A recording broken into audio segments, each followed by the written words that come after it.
Western Russia, 1943. Vast German and Soviet armies clash in history's greatest and deadliest tank battle.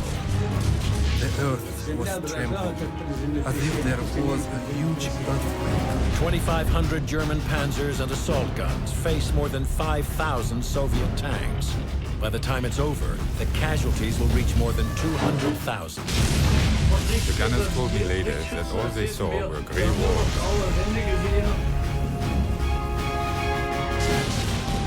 They were just firing and firing. The earth and sky were burning. This is the bloody Battle of Kursk. Tanks were on top of tanks. Soldiers on soldiers. Sheer terror.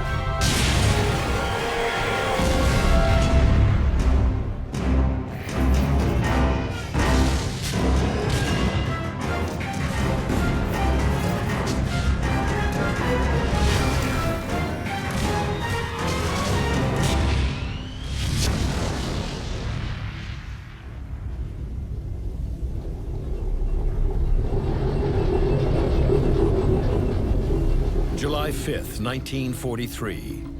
Day one of Hitler's Operation Citadel. More than 800 German tanks roll across the Russian plain towards the town of Kursk. Waiting for them are the Soviets defending their homeland with the biggest tank army ever assembled.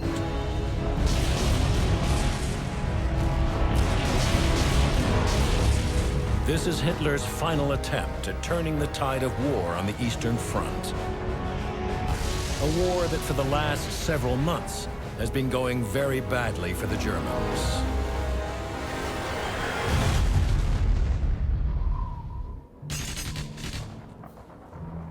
Since their disastrous defeat at Stalingrad in February of 1943, Soviet forces have been relentlessly battering the Germans, forcing them into a 180-mile fighting retreat back towards Germany.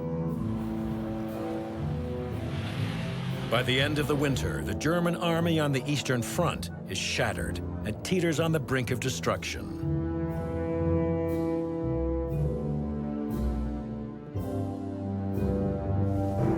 But Hitler is determined to reclaim the initiative in the East, and he makes plans for a massive counteroffensive.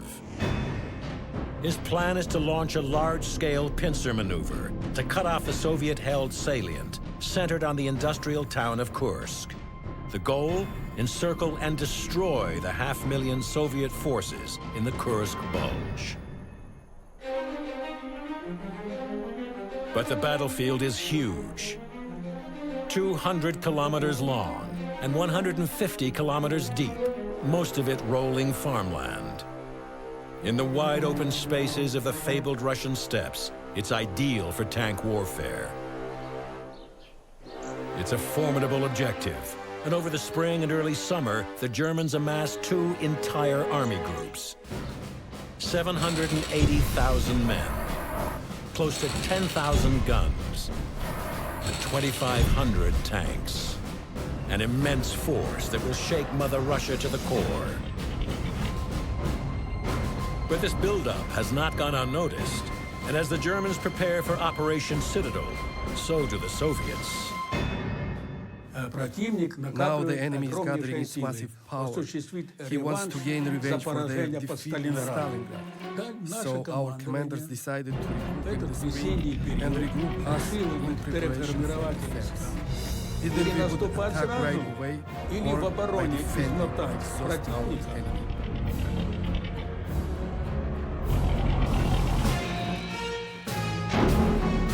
To meet the impending German attack, the Soviets build up almost 2 million men, 25,000 guns, and more than 5,000 tanks. And all across the Kursk salient, they dig in. We have several lines stretching about 300 kilometers or so along the front. And the earth was so dug up. We had about 400 kilometers of trenches. The army and civilians did that, working on making anti-tank ditches, which tanks would not be able to get out of. And also in the places where the tanks were in danger of getting through, we made minefields. And that wasn't just in one place. It was almost along the entire length of the defensive lines. We had anti-tank guns, and they were amazing. And of course, tanks. The backbone of the Soviet armored corps is the T-34 medium tank.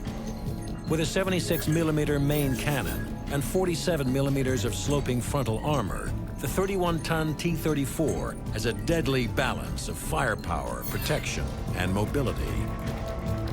By the summer of 1943, Soviet factories have produced tens of thousands of them.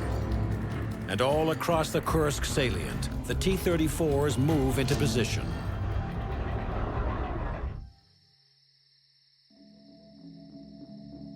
July 5th, 1943. After 3 months of preparation, the Germans are finally ready for their attack. 1 hour before Operation Citadel is to begin, Soviet gunners unleash a massive artillery attack on German positions. All of a sudden, such a huge noise started, you could go deaf from it. The earth was trembling, as if there was a huge earthquake.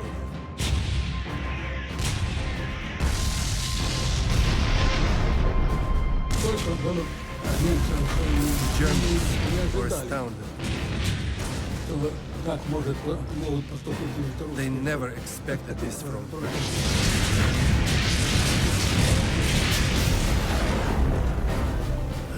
As it was dusk, it looked like fireworks. When the Stalin orgle exploded, the barrage was so intense, it actually destroyed the position.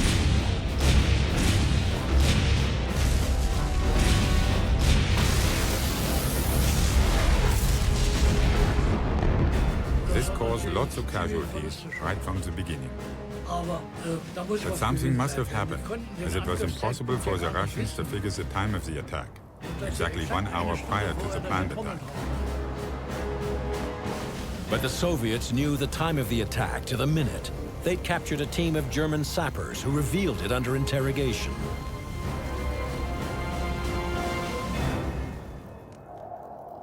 The artillery barrage causes chaos in German lines and delays the launch of Operation Citadel. But only for 1 hour.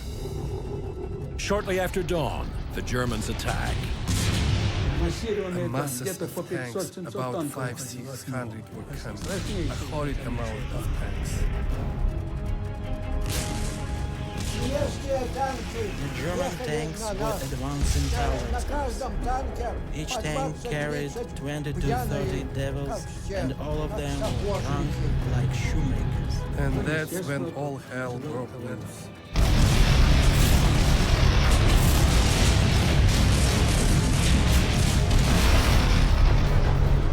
The earth and sky were burning. Tanks were on top of tanks. Soldiers on soldiers. Armageddon.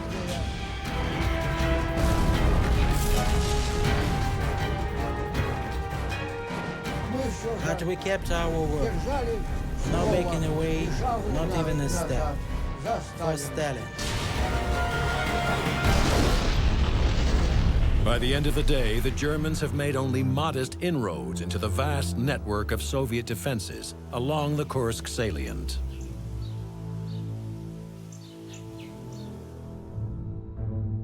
In the south, the German Fourth Army's panzers advance only 20 kilometers, while in the north, the Ninth Army has fared even worse, with gains of only 10 kilometers at a cost of dozens of tanks and more than 1,000 men.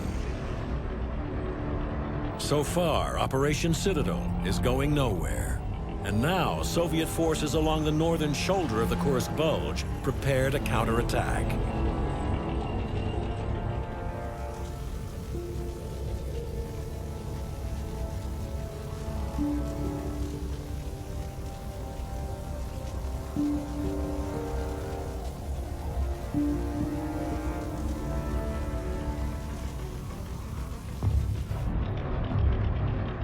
100 tanks from the brigade moved forward. Can you imagine a field, an open field, and you are driving towards each other? Whoever gets whoever first.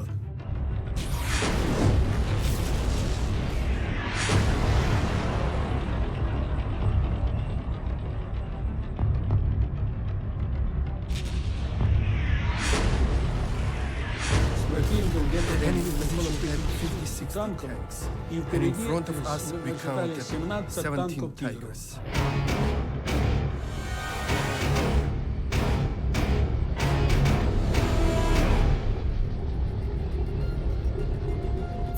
The Tiger is the German army's biggest tank. Encased in over 100 millimeters of armor, it is practically impervious to frontal attack. But it is the Tiger's 88-millimeter cannon, with a range of more than 2 kilometers, that makes it the deadliest weapon on the Kursk battlefield.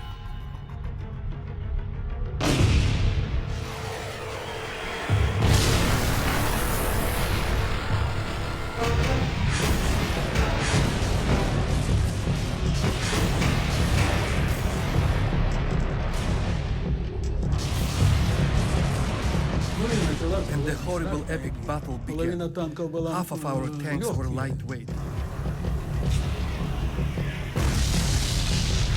They ran on gas, and they would burn up like candles. I'm sorry, but here you can't tell. I came out of the bushes from the battle, and behind me, the Tigers стали подходить где-то рядом.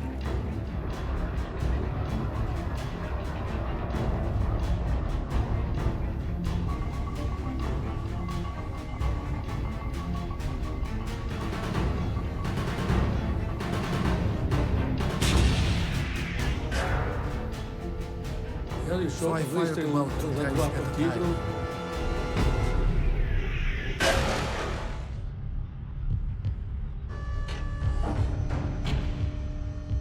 Our tank had 76-millimeter gun. It didn't penetrate their tank.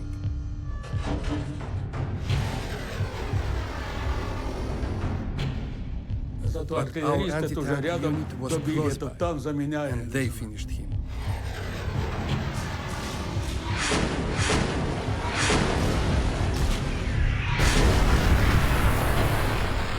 They began destroying each other.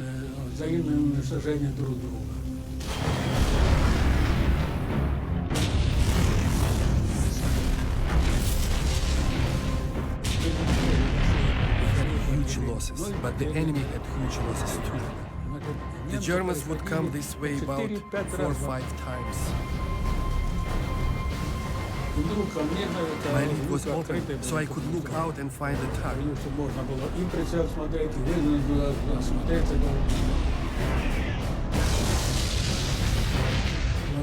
And in jumps the commander of my battalion. His tank got hit, and it burned out. Enemy infantry surrounded him, so he decided to hide in mine. And as soon as he jumps into my tank, I get hit.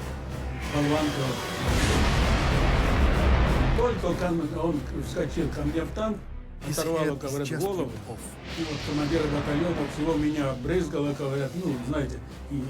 I was drenched in blood. His brain, everything was all over.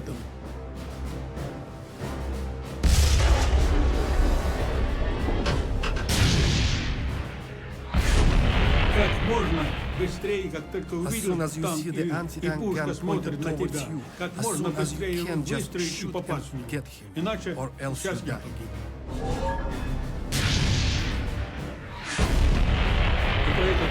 And I ran over all of them, along with their entire crew.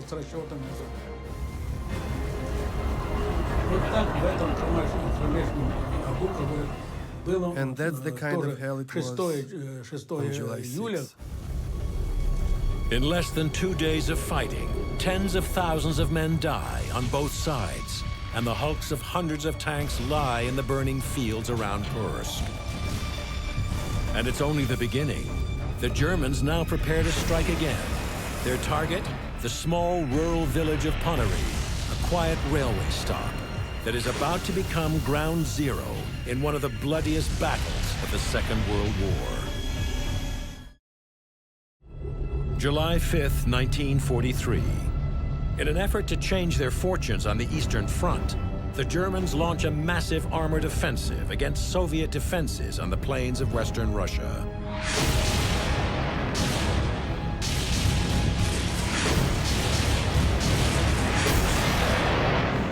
The objective of Operation Citadel is to encircle and destroy Soviet forces in the bulge around the industrial town of Kursk.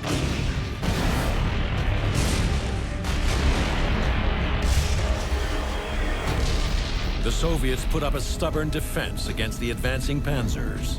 There are heavy losses on both sides, and by the end of the second day, the Germans have made only modest gains. Now, more than a day behind schedule, and determined to take Kursk, Field Marshal Walter Model launches a new assault. His target, the railway town of Ponyri.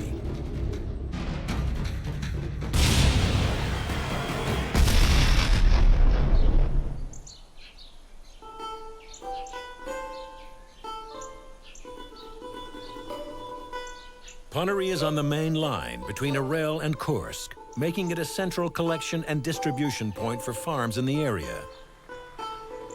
If Model and his 9th Army are to take Kursk, they must first take Ponyri.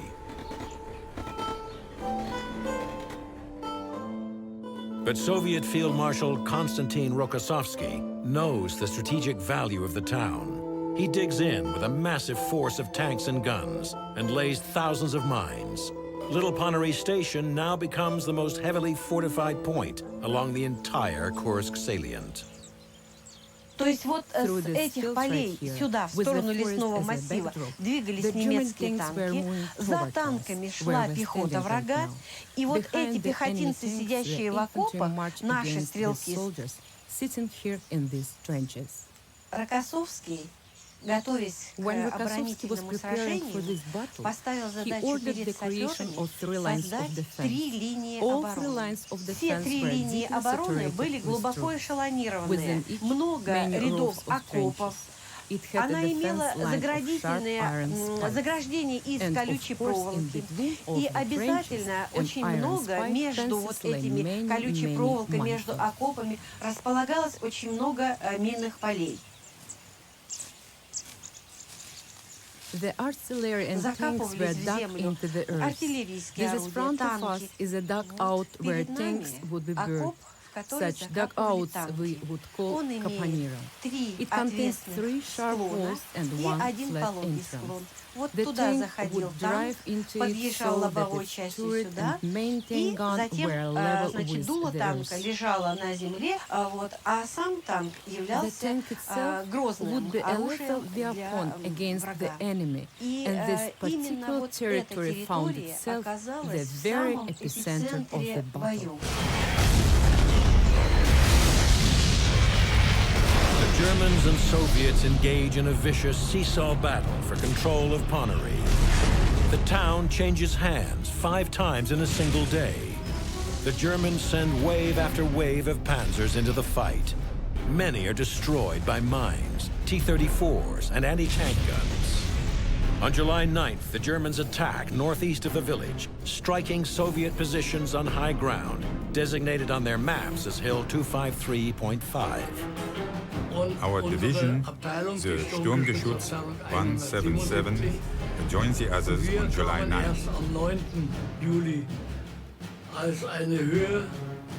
We were supposed to attack a hill that was occupied by the enemy. We used assault guns, infantry, and 1 unit of brand new Ferdinand tank destroyers. The Ferdinand is Germany's newest self-propelled gun, never before used in battle. It's a 65-ton monster with 200 millimeters of protective armor plating and twin 300-horsepower engines that move it along at 30 kilometers an hour. But its most dangerous feature is its 6-meter-long, high-velocity 88-millimeter cannon. And we had big hopes for these tanks. which were able to shoot with their 88mm cannons at a distance of 3,200 yards.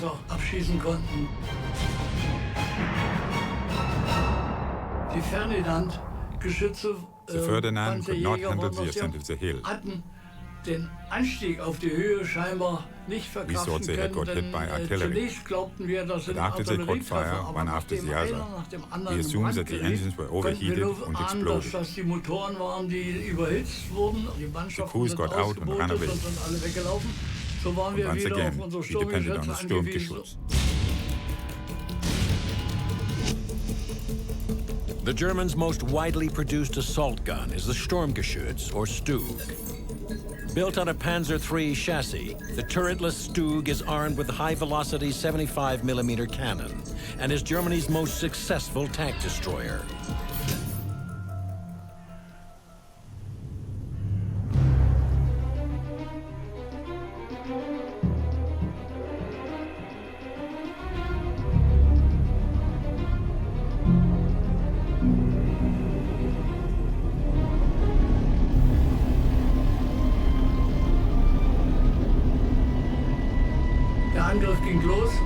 The attack started, and we drove across a minefield up the hill.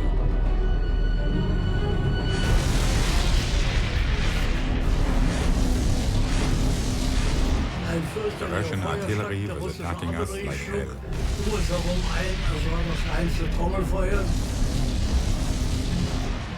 Our commander was standing in the hut to show us that we have to spread out. He got hit and was killed.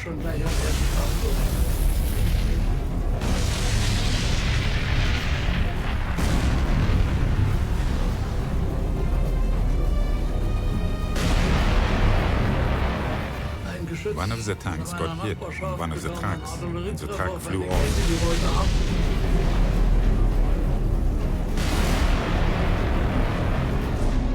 Although they lose more than half of their Stugs, the German advance breaks through Rokossovsky's first line of defense. We fought our way across the first row of ditches and took the second row of ditches, and the Russians retreated.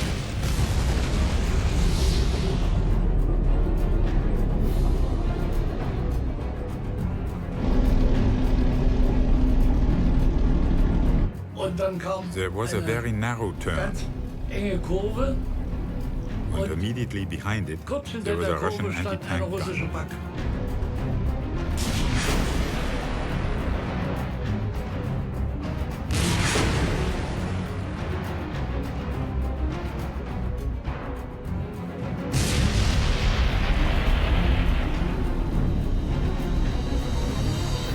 Those who managed to escape were shot by the infantry.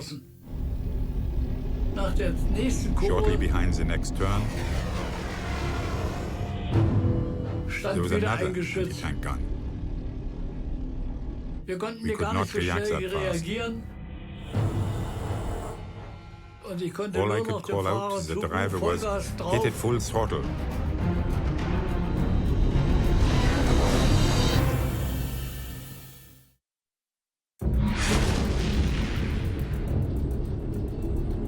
July 9th, 1943.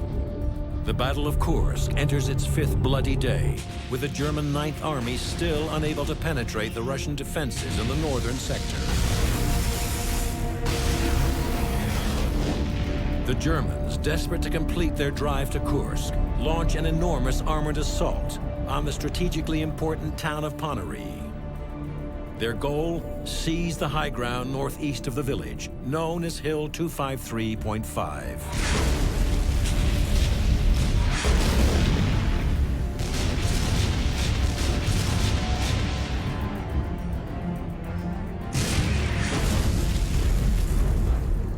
We fought our way across the first row of ditches and took the second row of ditches, and the Russians retreated. Shortly behind the next turn, there was another anti-tank gun.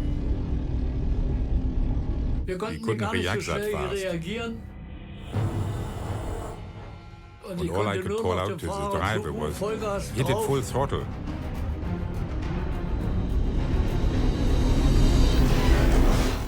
drove towards the anti-tank gun and managed to more or less crush it.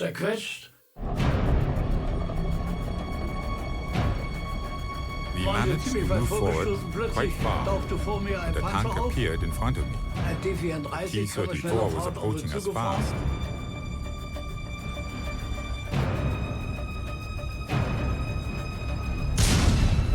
And we fired the first shot with the anti-tank shell.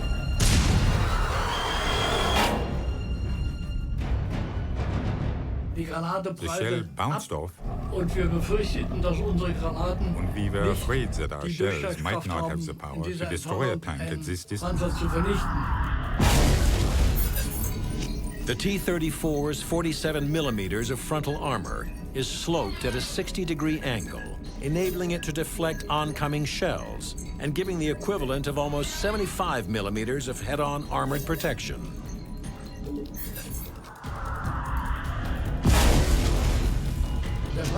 But the tank had been shocked and moved sideways.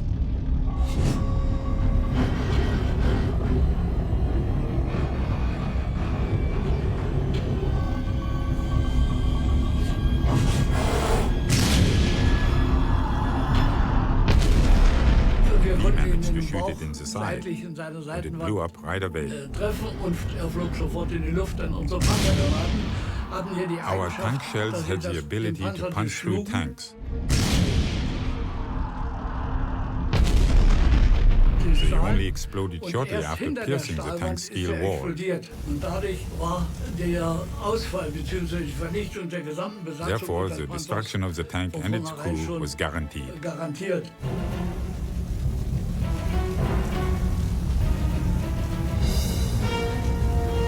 By the end of the day, the Germans finally capture Hill 253.5, taking heavy losses, but inflicting worse on the Soviet defenders, who fight to the last man.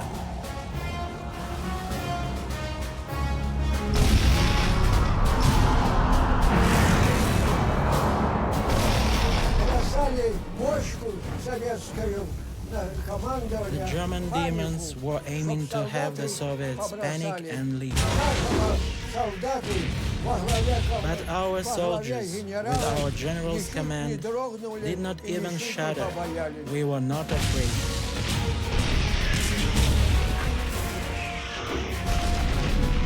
Soldiers didn't think about putting their life to an end. If they had to slide under a tank, they did just that in order to save them.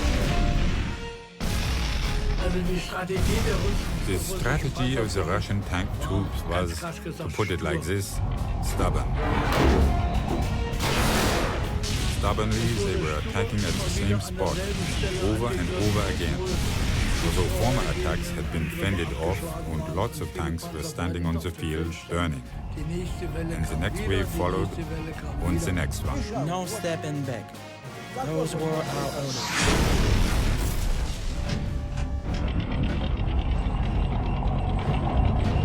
Before the battle, each soldier, each officer is the same.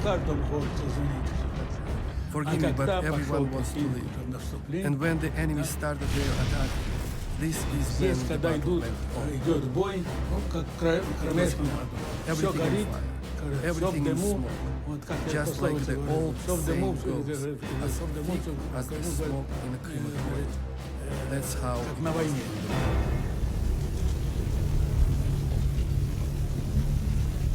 There is a particular way of dealing with and battling tanks, which is the same for all tanks. Everyone had a goal of letting the tank come as near as it could to you and shoot into the most vulnerable places on the tank.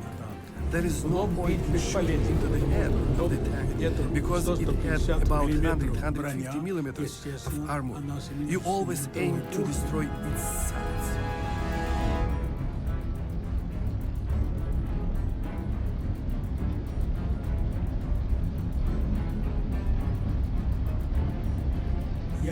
I would shoot at the tanks with armor-piercing shells. I would see that I hit the German. But the missile itself bounced off and went upwards.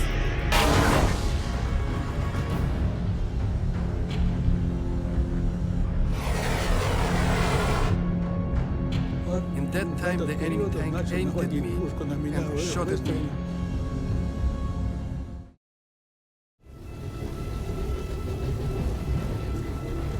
July 11th, 1943. It's been 6 days since Hitler's Operation Citadel began.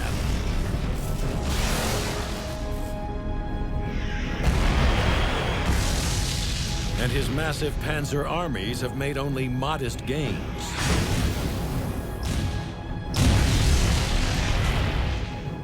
In the south, the German Fourth Army, spearheaded by 3 elite SS Panzer divisions, has penetrated just 50 kilometers into the Kursk salient. And in the north, Model's Ninth Army has advanced only 20 kilometers towards Kursk.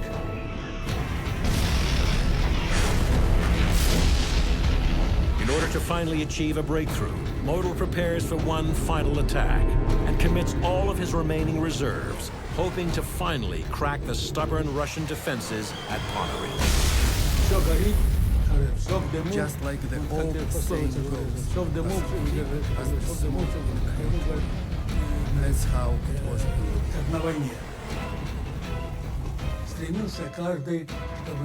Everyone had a goal of letting the tank come as near as it could to you and shoot into the most vulnerable places on the tank. There is no point in shooting into the head of the tank because it had about 150 millimeters of armor. You always aim to destroy its sides.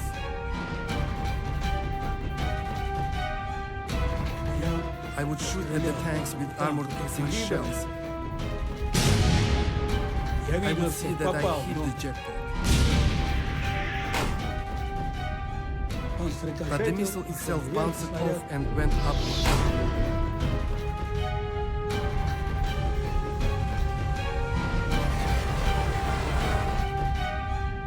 In that time, the enemy tank aimed at me, shot at me, but didn't get me.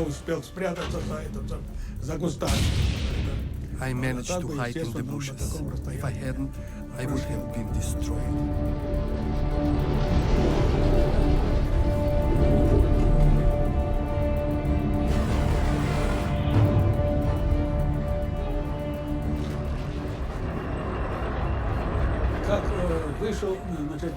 So I came out, and I was behind a burning Katyusha rocket launcher.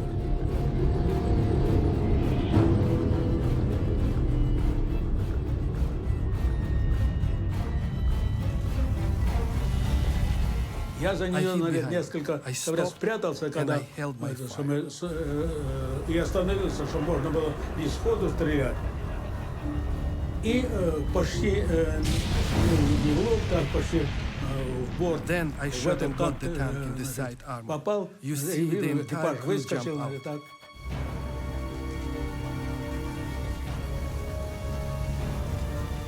Возле танок. Once the tank was down and burning, the German tankers would climb out and we would react right away. We'd kill them, so there the tank would be burning and beside lay 3 to 4 dead bodies of German devils.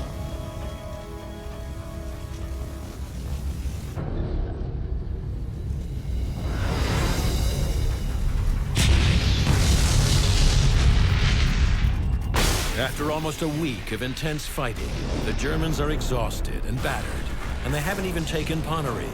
But they've inflicted huge losses on the Soviets, who seem to have endless reserves of men and T-34s for the fight. The tanks drove against each other, and there was shooting everywhere. The gunners told me later that all they saw were grey walls, and they were just firing and firing.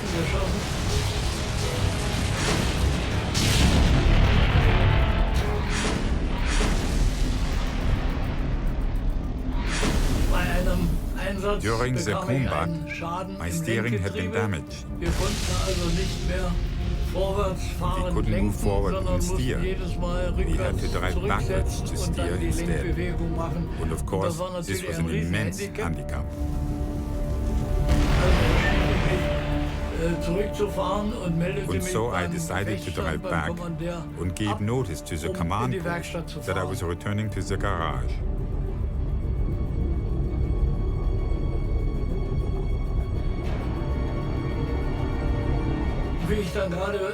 While I was standing there, a T-34 came at us at full speed.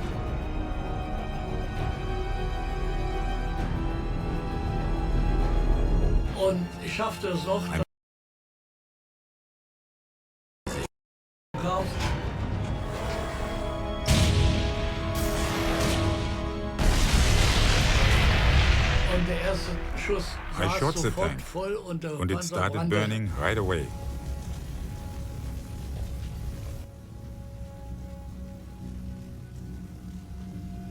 I asked my comrades what had happened. They told me that the Russian tanks managed to break into the weapons reserve leichte Artillerie ihre Stellung bezogen hatte und die wollten die wahrscheinlich vernichten.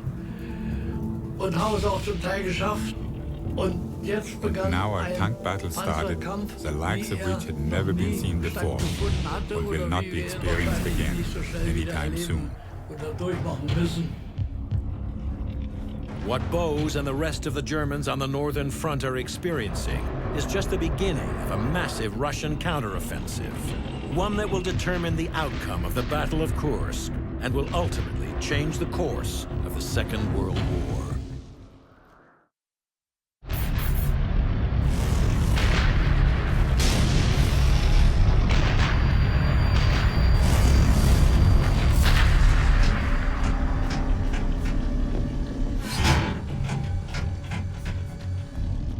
The Battle of Kursk enters its second bloody week.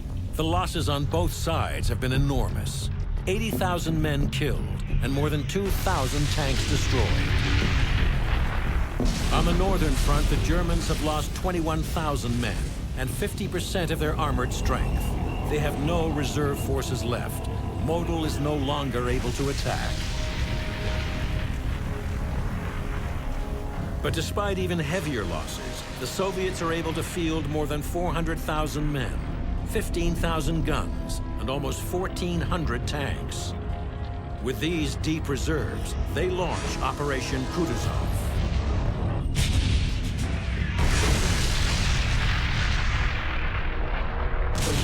We received reinforcements. Those units that were really out of shape from the battle and lost too many lives and equipment were relieved.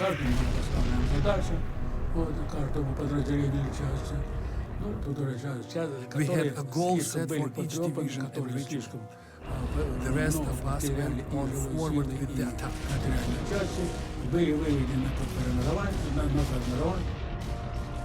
That's when the enemy suffered heavy losses.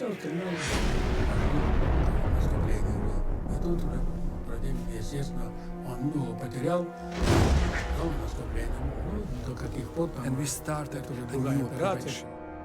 It begins on July the 12th. Their aim is to smash through the largely undefended flank of Model's 9th Army.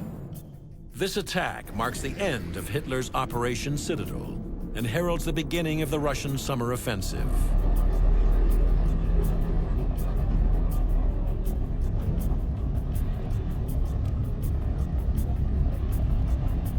All of a sudden, I was standing in a lower area surrounded by bushes and trees and was observing the enemy's flank.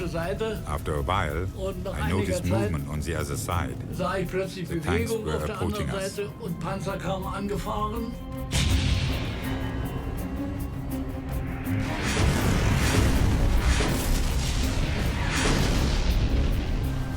Then, all of a sudden, we heard this strange sound above us.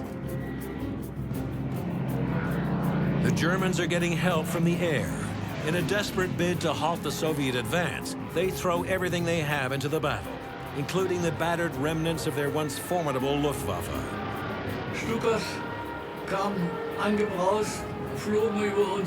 Dive bombers were approaching us unexpectedly and attacking the Russian tanks. You look up and see that he is dropping the bomb. You go inside the tank, close the lid. Закрыл и ждешь, попадет, не попадет.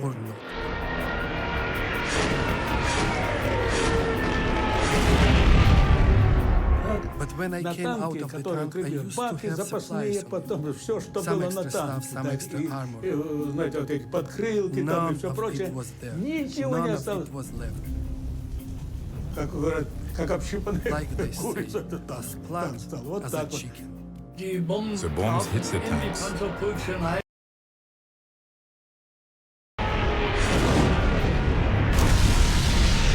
Created huge craters. Aufgerissen.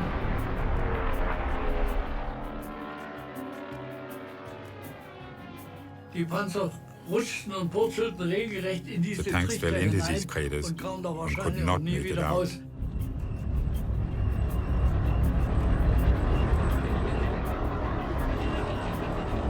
Und ich wollte umdrehen. I wanted to turn as I saw a Russian tank in front of me, 100 meters away.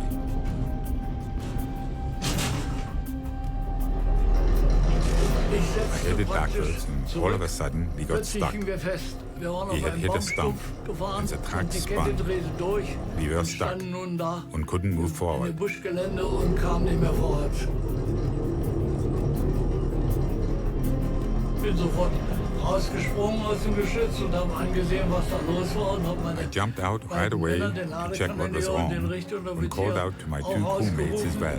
Und mit einer Axt haben wir dann mittelgroße Birkenstämme abgehackt und haben die dann untergesetzt unter das Geschütz, dass es höher kam und damit With an dann axe we sich managed to chop up aushebelte some und logs praktisch and rückwärts leveled wieder the tank free. freikam.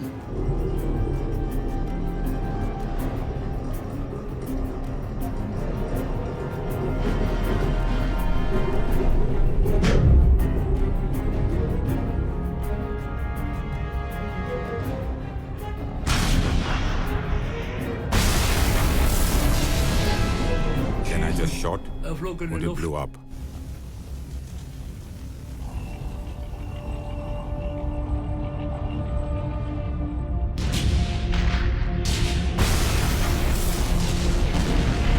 The Russian pressure grew stronger and stronger, and we weren't able to hold the front.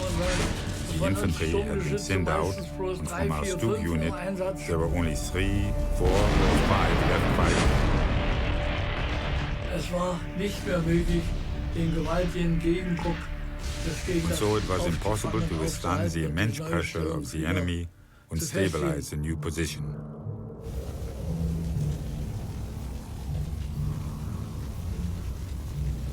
Operation Citadel, Germany's last Eastern Front offensive of the Second World War, is over.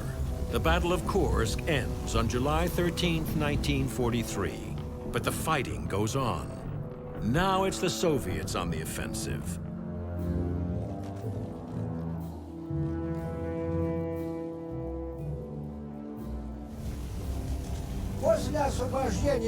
After the freeing of places where the German devils resided, after our bombing and bombarding of those places, all of his hiding spots, all of his camps were ruined, wrecked, and defeated.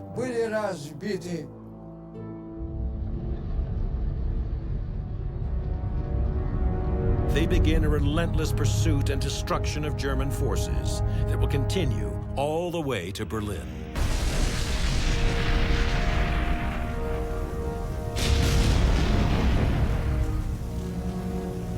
In 8 days of fighting, over 200,000 men are killed or wounded, and nearly 3,000 tanks are destroyed. The battlefield is littered with the dead and with the smoldering hulks of German and Soviet tanks. But the true cost of the battle cannot be measured just in terms of soldiers and tanks. For the real price of war on the Eastern Front has been paid by every man, woman, and child. I remember all the tragedy. It was in what year? In 1943? That's when the Battle of Kursk was. Everything was destroyed. There was nothing left. They would hang out people. Everyone was dying. What can you say? The field, the entire countryside was filled with dead soldiers. Everything was ruined. From behind, you could hear lots of screams. Help! Mama! Don't leave us here. Take us with you. And I stopped and we loaded as many wounded men up on my tank as possible. I encountered lots of terrible things. What else can I tell you? There is so much to put it all into words. It was colossal. You can't describe it. Bodies lying everywhere. But with our spirit, we defended.